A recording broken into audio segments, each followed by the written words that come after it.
है साथियों, नमस्कार। कैसे हैं आप? उम्मीद करता हूँ आप अच्छे होंगे और स्वस्थ होंगे। तो मैं आप लोगों के सामने एक टॉपिक लेकर आ गया हूँ, अधिगम की विशेषता। इससे पहले हम जानते हैं अधिगम क्या है।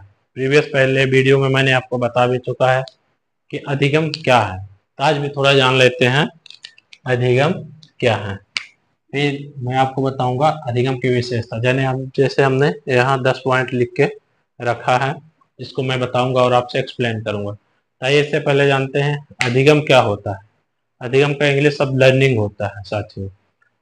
अधिगम हम कह सकते हैं कोई भी कार्य जब हम करते हैं, क्यों करते हैं, कैसे करते हैं, जब हमें आवश्यकता होती है कोई भी चीज करने की, तब हम उस कार्य को करते हैं। तो करने से पहले क्या होता है, हम उसको सीखते हैं, किसी को देखते हैं, किसी का नकल उतारते हैं, तो हम उस चीज को करते हैं। ठीक है ना। तो अधिगम क्या कर सकते हैं, किसी चीज को करना ही अधिगम कहलाता है। ये अधिगम कब होता है साथियों, जब बच्चा, मानव प्राणी, जीवित प्राणी जब प्रकृति में इस धरती माँ पे जन्म ले लेता है और वह अपने वातावरण में आ जाता है, जब उसको अनेक चीजों की आवश्यकता होने लगती है। एक स्टेटमेंट आपने पढ़ा होगा, आवश्यकता ही आविष्कार की जननी है। जब उसको क्या होता है कि जरूरत होती है किसी चीज को पाने के लिए, तो उससे क्या करना पड़ता है, कार्य करना पड़ता है प्रति। वही क्या होता है, अधिगम। तो अधिगम जब माँ के गर्भ से बच्चा प्रकृति में आ जाता है, धरती माँ पे आ जाता है, कार्य करने लगता है, वही अधिगम कहलाता है। अधिगम जन्म से मृत्यु तक चलती रहती है। मानव सारे जीवन कर्म करता रहता है, कुछ सीखता रहता है, वो अधिगम कहलाता है। आइए इसी अधिगम के बारे में, अधिगम की विशेषता जानते हैं।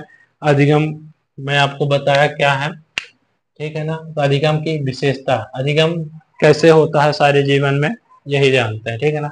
इसमें मैंने आपको फर्स्ट पॉइंट लिख के रखा है, जैसे आपको दिख रहा होगा, अधिगम के फल स्वरूप व्यवहार में स्थायी परिवर्तन होता है। अर्थात कहने का आशय यह है इस लाइन से, अधिगम के फल स्वरूप जो व्यवहार है, व्यवहार में स्थायी परिवर्तन होता है। मतलब जब अधिगम का कार्य सफल हो गया, जब अधिगम हमने कर लिया, फल स्वरूप जो हमारा परिणाम आया, तो क्या होता है, व्यवहार में स्थायी परिवर्तन। अब हम समझेंगे व्यवहार क्या है। व्यवहार हमारे रोज के प्रोसेस में, रोज के मर्रा की क्रिया में जो हमारे एक्टिविटी होती है, वही क्या होता है, व्यवहार। व्यवहार में स्थायी परिवर्तन, परमानेंट परिवर्तन। स्थायी मतलब कि वो कभी मिटने वाला परिवर्तन नहीं होता है। अधिगम के फलस्वरूप व्यवहार में स्थायी परिवर्तन है। मतलब यह है कि जब कोई व्यक्ति जैसे साइकिल चलाता है, देखिए, यदि मैं साइकिल चलाना स्टार्ट कर दिया हूँ, सीख गया हूँ, गिर गिर के उठ गया हूँ, साइकिल का हैंडल बच्चा जब धीरे धीरे संभाल लेता है, मैं साइकिल चला लिया हूँ, तो वो यदि मैं 2-4 महीने, साल भर, 6 महीने न चलाऊं, तो भी वो हमारे जीवन में हमेशा एक्टिविटी बनी रहेगी। जब कभी मैं साइकिल उठाऊंगा तो उसको चला सकूंगा। बाइक चलाने वाला बाइक चला लेगा। जब कोई लेक्चर, कोई टीचर पढ़ाता है तो उसे पढ़ाने की हैबिट हो जाती है, वो क्या होता है, स्थायी बन जाता है। यदि मोटर मैकेनिक मोटर बनाता है तो वो मोटर हमेशा बना ही लेगा। क्यों बना लेगा, क्योंकि उसके दिमाग में परमानेंट एक कड़ी बन जाती है। ठीक है ना। फिर देखते हैं अगला कड़ी में क्या है, दूसरा पॉइंट क्या है, संपूर्ण जीवन ही अधिगम है। अधिगम की विशेषता में अगला कड़ी क्या है, संपूर्ण जीवन ही अधिगम है। संपूर्ण जीवन मतलब मानव शरीर का जो भी जीवन है, तो उसमें क्या कहता है कि संपूर्ण जीवन है, मतलब कि जो मानव का जीवन है उसमें पूरे जीवन में अधिगम ही अधिगम है। आज हमें क्या चीज आवश्यकता पड़ी, आज हमें मन पड़ा खाना बनाना है, खाने में क्या बनाना है, दाल चावल बनाना है। कल हमारा मन किया पूरी सब्जी बनाना, कल क्या पसंद किया हमने, पनीर, कल परसों समोसा। हम यदि बनाएंगे, नहीं तो दूसरी जगह से खाएंगे। ठीक है, मैंने आज पढ़ना स्टार्ट किया, पढ़ने के साथ बच्चे को लिखना भी जरूरी है। सारे जीवन में कुछ ना कुछ करता रहेगा। पढ़ने के बाद उसका परिणाम क्या होगा, कॉम्पिटेटिव एग्जाम निकालना होगा, अपने मन के सर्विस जॉब करेगा, तो वहां भी कुछ नया कार्य सीखेगा। फिर रिटायरमेंट होगा, फिर घर आएगा, अपना व्यवसाय चलाएगा, अपने बच्चों को जागृत करेगा। यही इस कड़ी के कहने का मतलब है, संपूर्ण जीवन ही अधिगम है। पूरे जीवन में कुछ ना कुछ हमें सीखने को मिलता रहता है और हम सीखते रहते हैं। ठीक है ना। आइए अगला पॉइंट देखते हैं, पॉइंट नंबर तीसरा, क्या है अधिगम की विशेषता? अधिगम एक समायोजन की प्रक्रिया है। अधिगम एक समायोजन की प्रक्रिया है, अर्थात यहाँ समायोजन से कहने से आशय क्या है? समायोजन मतलब एक दूसरे को जोड़ने का। अधिगम में क्या होता है साथियों? समायोजन से मतलब यहाँ है एक व्यक्ति होता है, जैसे हमने प्रकृति में आया, अभी मैं फिलहाल अपने गांव में हूँ, घर में हूँ, ठीक है, कल मुझे सतना, भोपाल, कहीं और दूसरे बड़े शहर में जाना हुआ, आज तो हम गांव में स्वच्छ शुद्ध हवा ले रहे हैं, ठीक है ना, वो व्यक्ति है तो हमारी सुविधा है। पर क्या मैं बड़े शहर में जाऊंगा, वहाँ बड़े बड़े इमारतें हैं, भव्य फैक्ट्रियां हैं, तो वहाँ हमें बाहर का संतुलित हवा तो ना मिलेगा, तो हमें एसी का, हवा के कूलर के सहारे रहना पड़ेगा, तो हमको उस वातावरण के अनुसार ढलना पड़ेगा। ये क्या होता है? समायोजन। अर्थात कहने का ये मतलब है जब हम कोई चीज अधिगम करेंगे तो हमें थोड़ा कठिनाइयां भी होगी, थोड़ा सरलता भी होगी, हमें उसके अनुसार चलना होगा। ठीक है साथियों, देखिए अगला पॉइंट देखते हैं। चौथा पॉइंट क्या है? अधिगम। अधिगम की प्रक्रिया सार्वभौमिक है। अधिगम की प्रक्रिया सार्वभौमिक। जब हम कोई कार्य करते हैं, अधिगम जब हम करते हैं, जब कोई चीज हम सीखना प्रारंभ करते हैं, तो वह सार्वभौमिक का कहने का मतलब है वो सभी दिशाओं से हमारी जुड़ी हुई होती है। अधिगम में हम कभी सीखेंगे, कभी हमसे गड़बड़ होगा, कभी हमसे नुकसान होगा, कभी हम ना सीख पाएंगे, कभी असफल होंगे, असफल से ही हम सीखेंगे, कभी बहुत अच्छा कर जाएंगे, ठीक है ना। जब कुछ नया कार्य करेंगे तो हम थोड़ा सा कमी महसूस करेंगे, वो क्या होता है? सार्वभौमिक है, ठीक है ना। फिर अगला पॉइंट देखते हैं, पांचवा नंबर क्या है? अधिगम व्यक्तिगत और सामाजिक दोनों ही है। अधिगम व्यक्तिगत और सामाजिक दोनों ही है। अधिगम जब कोई कार्य करता है, जब कोई बच्चा अधिगम करता है, तो वह अपने जीवन में सुधार करने की कोशिश करता है, वह खुद को अपने आप बदलता है। व्यक्तिगत मतलब पर्सनल, स्वयं में वह कार्य एक्टिविटी करना प्रारंभ करता है, तब जाके जब उसका परिणाम अच्छा आने लगता है तो सामाजिक मतलब अपने वातावरण के लोगों को चीज दिखाता है। जैसे एक इंजीनियर है, कुछ कोई उसने मकान का स्ट्रक्चर बचा, पहले उसने खुद समझा, खुद जाना, तब जाके वह अपने आसपास के लोगों को, अपने समाज में, अपने स्कूल में बताया। पहले हमने इसको स्वयं अध्ययन किया, व्यक्तिगत कहता है अधिगम। इस अधिगम की जो विशेषता है, पहले मैंने इसको खुद जाना, खुद समझा, तब पॉइंट लिखा, तब मैं आपको सर्व कर रहा हूं, तब तक आप तक जानकारी पहुंचा। तो ये क्या है? व्यक्तिगत खुद में सुधार अधिगम करना है, और फिर जाके सामाजिक दोनों ही है, ठीक है ना। आइए देखते हैं अगला पॉइंट क्या है। अधिगम। अधिगम विकास की प्रक्रिया है। अधिगम साथियों जो होता है विकास की प्रक्रिया है।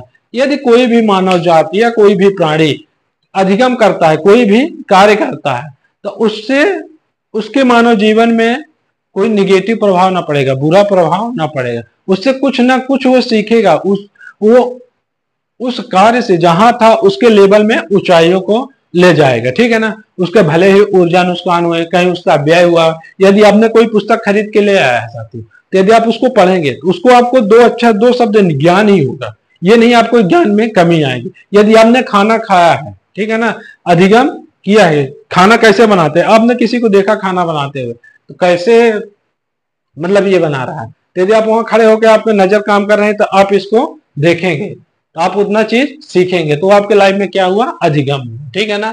अधिगम विकास की प्रक्रिया, आप उससे आगे बढ़ गए उतना, ठीक है ना, जो चीज हमें नहीं थी। अब देखिए पॉइंट नंबर 7वां क्या है? अधिगम को प्रत्यक्ष रूप से नहीं देखा जा सकता है।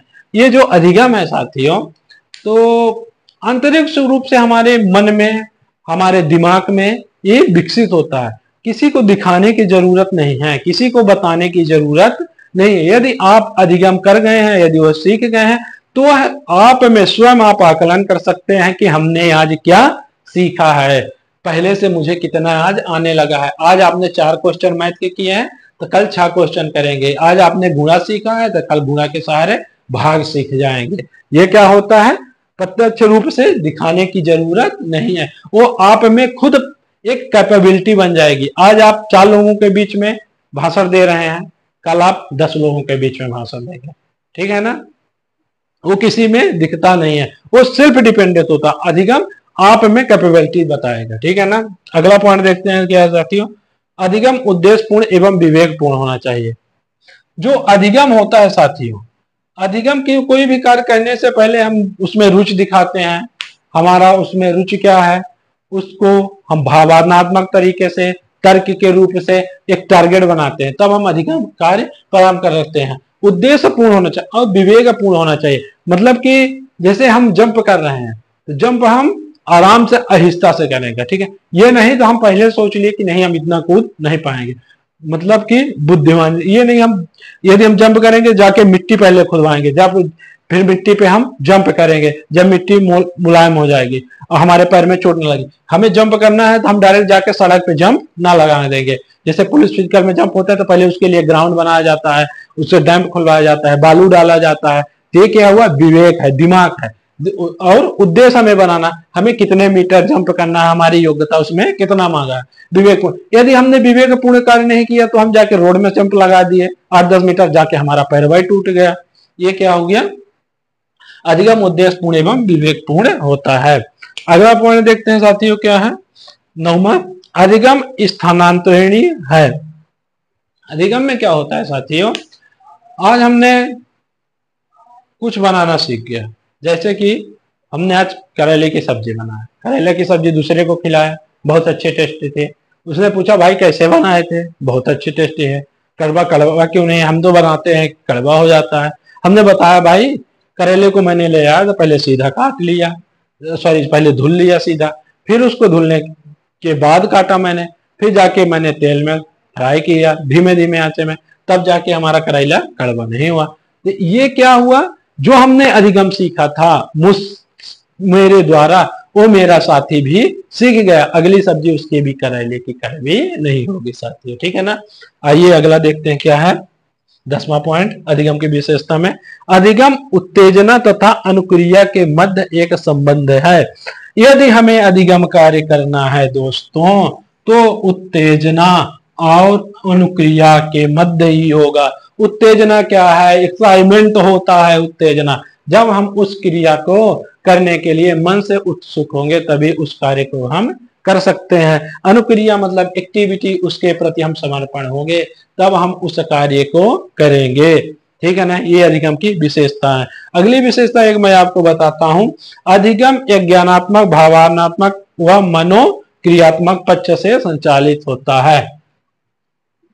अधिगम यहां बताता हूं, भावात्मक, मनोक्रियात्मक,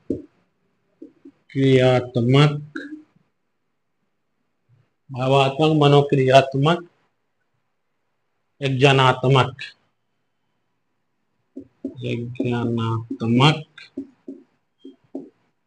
होता है। कमेंट करके आप बताइएगा ये विशेषता क्या सही है या गलत है। नेक्स्ट वीडियो में मैं आपको बताऊंगा इसका सॉल्यूशन। आप लोग भी सोचिएगा, अधिगम भावनात्मक, मनोक्रियात्मक या ज्ञानात्मक होता है। ठीक है दोस्तों, अच्छा लगा हो तो फिर नेक्स्ट वीडियो में मिलते हैं आपको अधिगम के प्रकार में। नमस्कार।